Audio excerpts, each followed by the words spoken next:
মুহূর্তে অবস্থান করছি শরীয়তপুর সরকারি বালিকা উচ্চ বিদ্যালয়ের সামনে, যেখানে আমরা দেখতে পাচ্ছি সড়কের পাশেই শিক্ষার্থীরা যাতায়াত করছেন এবং একটি ময়লার স্তূপ এখানে রয়েছে। দীর্ঘদিন যাবৎ কিন্তু এই জায়গাটি দিয়ে শিক্ষার্থীরা যাতায়াত করেন এবং তারা ভোগান্তির শিকার হন। তারা যেটি বলছে, এই জায়গাটিতে এই ময়লা থাকার কারণে কিন্তু তাদের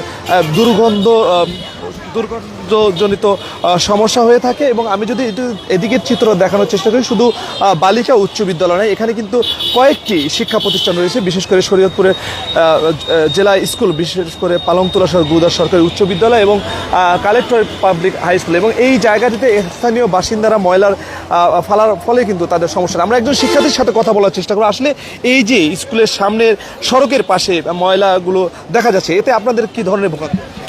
না, ভোগান্তি তো অবশ্যই অনেক রকমের হচ্ছে। আপনারা সবাই জানেন যে আমাদের এখানে প্রায় 3টি স্কুল রয়েছে, গার্লস স্কুল, ওদিকে বয়েজ স্কুল এবং এবার হচ্ছে কালেক্টরেট কিশোরলাই কেজি স্কুল। সো 3টা স্কুল থাকার কারণেই স্কুলের সকল শিক্ষার্থী, প্রায় 2400 বা 2500-র মতো শিক্ষার্থী এই রাস্তা দিয়ে প্রতিদিন যাতায়াত করে। এবং এখানে মেইন রোড থাকার কারণে এখানেই গাড়িতে ওঠে, অটোতে ওঠে কিংবা রিক্সা ওঠে। তো এখানে ময়লা আবর্জনা থাকার কারণে এক তো প্রচুর পরিমাণে দুর্গন্ধ সৃষ্টি হয় এবং এখানে যেহেতু স্টুডেন্টরা টিফিন করে, বিভিন্ন খাবার দাবার খায়, তো রোগ জীবাণুর বালাই অবশ্যই অনেক পরিমাণে বেড়ে যায়, অনেক পরিমাণে বৃদ্ধি পায়। আমাদের এখানে যাতায়াত করতে অবশ্যই অনেকটা কষ্ট হয় এবং হচ্ছে এই দুর্গন্ধ এবং এই যে রোগ জীবাণুর প্রাদুর্ভাব, এর জন্য শিক্ষার্থীদের শারীরিক, মানসিক এবং অন্যান্য সকল সমস্যার আমি বলবো যথেষ্ট পরিমাণে বৃদ্ধি পায়। আপনার প্রশাসনের কাছে কি চাচ্ছেন? আমরা অবশ্যই চাই যে এখানে যে ময়লা আবর্জনাগুলো অনিয়ন্ত্রিতভাবে ফেলা হয় সেটা কারা ফেলে কিংবা এবং এখানে ফেলার কারণে যে সমস্যাগুলো সৃষ্টি হয় সেগুলো নিয়ে সেই সমস্যাগুলো সমাধান করা এবং এই ময়লা আবর্জনার জন্য বিকল্প কোনো একটা স্থান সৃষ্টি করা, যেখানে নির্দিষ্টভাবে এলাকার মানুষজন ময়লা ফেলতে পারে। এখানে তারা একটা সরকারি স্কুলের সামনে, যেটা একটা জেলা স্কুল, সেই জেলা স্কুলের সামনে তারা এলাকার মানুষজন অনিয়ন্ত্রিতভাবে ময়লা ফেলছে। এটা অবশ্যই শিক্ষার্থীদের জন্য এবং দেশের ভবিষ্যতের জন্য খারাপ। আমরা চাচ্ছি যেন সরকার যথাযথভাবে দৃষ্টি আকর্ষণ করে এর উপর।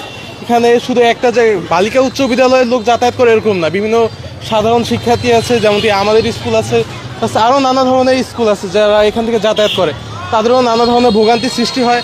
আমরা এখন সরকারের কাছে যথাযথভাবে এর দৃষ্টি আকর্ষণ করে, এটাই আমরা চাচ্ছি।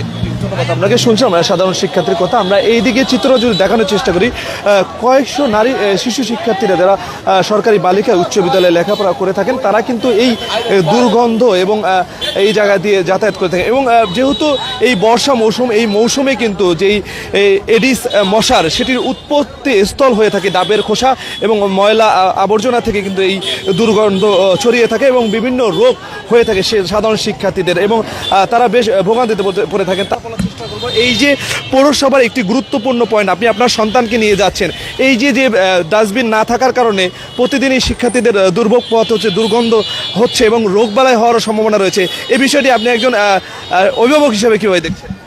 আসলে আমরা পৌরসভার নাগরিক হতভাগা।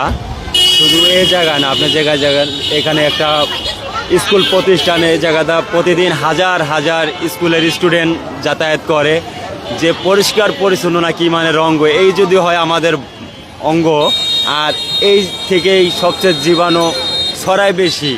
আপনি দেখেন এই জায়গা দিয়ে শুধু এই বালকিয়া স্কুল না, এই জায়গা থেকে আরও 3-4টা স্কুলের স্টুডেন্ট যায়। এই যদি হয় এই অবস্থা, তাহলে কিভাবে হবে? আপনারা সরকারের কী চাচ্ছেন?